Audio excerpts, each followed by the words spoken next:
Hello everyone, welcome back to my channel. So in this video I'll be solving illustration number 8. Okay, so without any further ado, let's start with the solution. In this particular question we are given current assets, we are given inventories worth rupees 2 lakh, which includes loose tools worth rupees 75,000. Working capital 2,25,000. We need to calculate the current ratio. Current ratio मतलब current assets divided by current liabilities. अब देखो, हमें इस question के अंदर current assets given तो है. आपको लगेगा ऐसा कि हाँ, ये जो क्वेश्चन है और जो इससे पहले वाला क्वेश्चन था 7 वाला, दोनों ऑलमोस्ट सेम ही है. ठीक है, लेकिन इसके अंदर एक ट्रिक है. हमें गिवन तो है करंट एसेट्स, लेकिन we can not use it directly. Why? Because इसके अंदर क्या इंक्लूडेड है? इसके अंदर इंक्लूडेड है इन्वेंटरी के अंदर लूज टूल्स इंक्लूडेड है, and we do not take loose tools into consideration while calculating the current ratio. I hope you remember this thing. ठीक है, ये हमने डिस्कस किया था बहुत पहले. I guess first second question के अंदर ही डिस्कस किया था इस बात को. ठीक है, अब देखो, हमें निकालने पड़ेंगे रिवाइज्ड करंट एसेट्स. वो कैसे करेंगे ये देखो. फॉर्मेट रहेगा same, current ratio equal to current assets divided by current liabilities. Current assets क्या होगा? टोटल करंट एसेट्स जो क्वेश्चन में गिवन है माइनस कर देंगे लूज टूल्स. इसका लॉजिक भी वी हैव डिस्कस्ड, क्योंकि रेशो क्या इंडिकेट करती है कि अगर हमारे पास 1 रुपये की लाइबिलिटी है तो हमारे पास 1.5 के एसेट्स हैं उसको लाइबिलिटी को पे ऑफ करने के लिए. ठीक है, and we can not use loose tools to pay off our liabilities.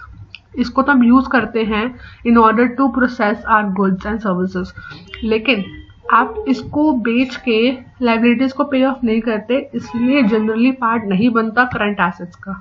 ठीक है, तो मैंने क्या करा, माइनस कर दिया उसको. आपके पास करंट एसेट्स आ गए 4,50,000 रुपीज के. करंट एसेट्स आ गए. अब हमें वर्किंग कैपिटल गिवन थी, तो वर्किंग कैपिटल क्या होती है? Current assets minus current liability equal to current assets minus current liability. अब इस क्वेश्चन के अंदर वर्किंग कैपिटल भी गिवन है, करंट एसेट्स भी गिवन है.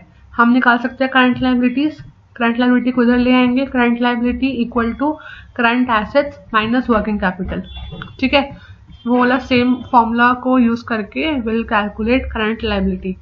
ठीक है, अब उसके बाद करंट लायबिलिटीज भी आ गया आपके पास, but make sure to keep one thing in check कि जब हम करंट एसेट्स को यूज करेंगे तो उसके अंदर हम ये वाले करंट एसेट्स को यूज नहीं करेंगे.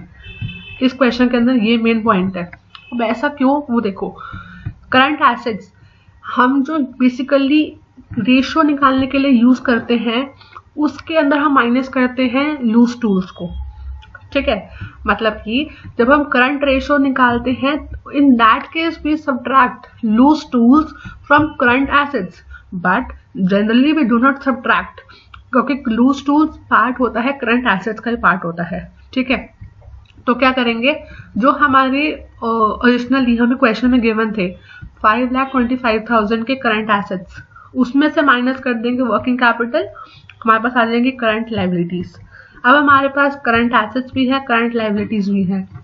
हम क्या करेंगे, डिवाइड कर देंगे, रेशो आ जाएगी 1.5:1. ठीक है, ये हमारे आ जाएगी करंट रेशो. इसका जो मेन पॉइंट था वो ये वाला मेन पॉइंट था. एक तो कि पार्ट नहीं बनेगा लूज टूल्स, सेकेंड इसमें मेन पॉइंट ये था कि while calculating current liabilities will be taking these current assets and not this. ठीक है, I hope this question is clear. In case of any doubt, do let me know in the comment section below, and thank you for watching.